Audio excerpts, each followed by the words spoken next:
Imagine waking up this morning, going about your normal routine, and you end your day going to bed as the president of your own country. Well, that was the exact circumstance that the world's youngest president found himself in. And this is his story. I will make it my responsibility to ensure that if any of my ministers or any of my officials should want to do things contrary to the aims and objectives of this cause, then my government will leave no stone unturned in pursuing these issues.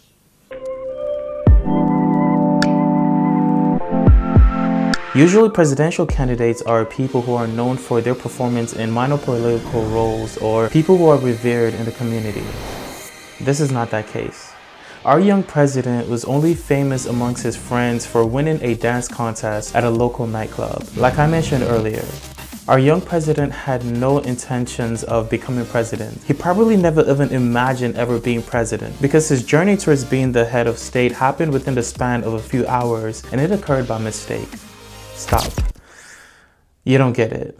If all of a sudden I was to receive a revelation that tomorrow I'll be the president of Ghana, I would at least prepare a speech and policies of banning Ghanaian jollof rice. Our young hero had nothing. He was just as surprised as everyone else. Permit me to start his story from here. Many African countries gained their independence in the year 1960. For most African countries, independence was preceded by coups. As anticipated and in many instances instigated by former colonial powers, many of these newly independent sovereign African countries will find themselves in a coup. The land of the upright man, Burkina Faso, undergoing 10 coup attempts. The economic powerhouse of Africa, Nigeria, enduring 8 coup attempts. In total, Africa has from the year 1960 endured at least 200 coups shared between 40 of its 54 countries. Through one of these coups is how the world's youngest president, Valentine Esegragbo Melvine Strasser, came into power. And in this video, I'll be giving you a detailed account of his life before, during, and after his presidency, and we will be interrogating the significant achievements of his tenure. On the 26th of April 1967, 3 days after celebrating his 25th birthday, Valentine Strasser mistakenly became the president of the entire country of Sierra Leone. At 25 years old, I was trying to figure out what I would like to do with my life, and on the other hand, Valentine Strasser is staging a political mutiny to become the head of state of Sierra Leone.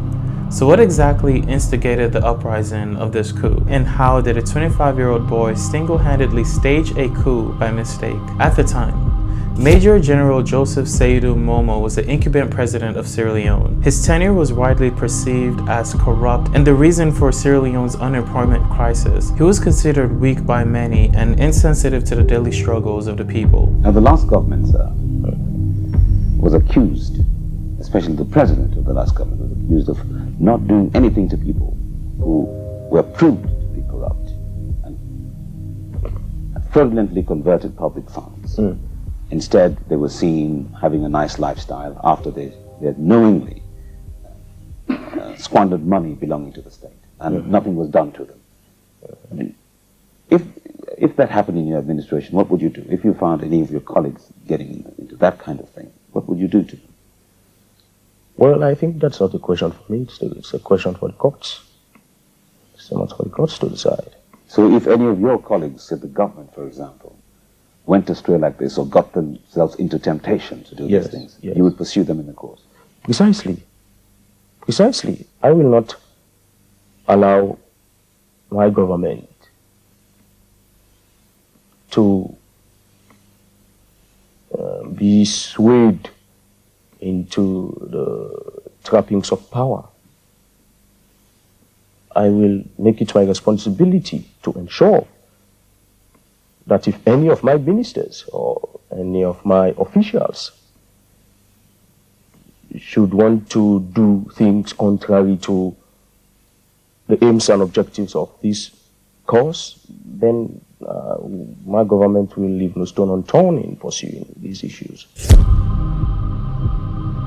General Joseph Seydou Momo was considered weak by many and insensitive to the daily struggles of the people. And this instigated the rise of the Revolutionary United Front, also known as the RUF. This was an insurgent rebel organization that provoked an 11-year war against Sierra Leone. And this is where Valentine Strasser comes in. He was a soldier on the front lines of the war, and he experienced terrible conditions. President Momo was so corrupt that corruption trickled down the ranks of his military, and senior soldiers withheld money, food, and other resources that their subordinates needed to survive. And this forced many soldiers to conduct looting sprees. There were no difference between the soldiers and the rebels that the soldiers were supposed to be protecting the people from. They were known as soldiers by day and rebels by night. This then led to the rise of another military organization known as Kamajer. So here's the government, battling with corruption, enduring a recession, struggling to maintain electricity, a good healthcare system, losing a war against the RUF, and now Kamajer. This was nothing short of a recipe for catastrophe. 3 days after his 25th birthday, Valentine Strasser led a coup alongside 6 other young soldiers to overthrow the current president Joseph Seydou Momo on the 29th of April 1992. And everything went according to plan. I lied. Nothing was according to plan. In fact, there was no plan. Valentine wasn't ready to be president, neither did he have the aspirations to be president. He just wanted to protest his living conditions as well as that of his friends at the front lines of war. His protest within a day was transformed into a successfully unplanned coup. Of all the other soldiers who were present, Strasser was chosen to be president because he was the most fluent reader amongst his peers. The National Provision Ruling Council was formed, naming Valentine Strasser the chairman. A lot of people I've met are delighted with the coming of a new government. They're hopeful that things will change. There have been demonstrations in the streets. You've seen them, you've attended some of them. A lot of people seem very pleased. But a lot of them are worried because they have the fear that we've had an APC government on 2 occasions which started well and that went astray. They worry and fear about that sort of thing happening to you and your government. What can you say to assure? Well, I will want to assure them that they must not encourage such fears. We have done this in the interest of everybody, and we will not allow ourselves to be removed from the cause. We will stick onto the cause, and we will ensure that we are committed to fulfilling the desires and aspirations of our people. We are going to do all we can to maintain the objectives of this revolution. We will endeavor to steer this country out from the economic mess that we've had to inherit. We will do our best. The story of Valentine Strasser is that of a legend. While he was the incumbent president, he had aspirations of restoring a democracy government. He launched a cleanup campaign to rid the streets of garbage. The economy was on an upwards incline.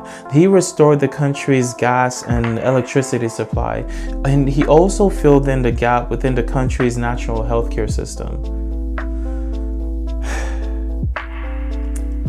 I apologize if I may have misled you in any way. Yes, all of the above achievements that I have mentioned are all accomplishments of Valentine's government. But this isn't the story of a legend, a 25-year-old prodigy who completely transformed his country for the better. No. This isn't that. This is a random 25-year-old who had no presidential aspirations, no inclinations of what tomorrow would look like for him. He was a soldier on the front lines of war, skeptical if he'll make it to the next day. So what did you expect? His cabinet consisted of 20 to 26-year-old soldiers trailing the smell of marijuana. He randomly promoted his friends through the military ranks, causing chaos and tension within the hierarchy. Junior soldiers now all of a sudden giving orders to their seniors. At some point, he wanted to change the country's national anthem to McFadden and Whitehead's "Ain't No Stopping Us Now." He made Bob Marley's birthday, as well as Valentine's Day, a national holiday. He turned the presidential residence into a nightclub. Several illegal activities were conducted in the presidential villa, including selling fake passports. The National Provision Ruling Council was then acronamed by the people, now Pekin Run Country. For those who are not familiar with West African broken English, that translates, it is the children that are running the country. They live frivolously, going on state-sponsored trips, buying houses and luxury cars, nightclubs every night, beautiful women everywhere, sports cars, inattentively dashing through the streets. And it seemed as though our young leader had forgotten that there was an impending war that he was engaged in prior to becoming president. And everything changed when the RUF attacked. And only Valentine Strasser, the commander-in-chief, could stop them. And when Sierra Leone needed him the most, he vanished. Rumor has it that he spiraled into depression, abusing cocaine and alcohol. He was subsequently overthrown by the second in command, who literally held a gun to his head. He was exiled out of the country. So what happens next? What do you do when you are the youngest president in the world and now you're exiled by your country, leaving you with nothing? Well, you do what every other young president who is exiled by their country does. You go back to school. Young Valentine went back to school to study law, and a few professors refused to teach him, saying that Strasser is implicated in atrocities and breaches of international criminal law, that he is guilty of human rights abuses. There were campaigns conducted by his fellow classmates to kick him out of school, and they were successful. So what else do you do when you're the youngest president in the world and now exiled by your country, leaving you with nothing, and now you're kicked out of school? Well, you spend the remainder of your days drinking, being laughed at by children, being stoned and stabbed, undergoing several assassination attempts, being made fun of. Aren't you supposed to be the former president? Valentine is subsequently kicked out of several other countries as well. He finds himself begging on the streets of Senegal and later returns back home living with his mother, living off of $2 a day. When asked if he had any regrets, Valentine commented, "Not at all. It was what the country needed at the time. It was my military government that was able to build the institutions that actually did build a democratic state." Don't forget to dislike this video.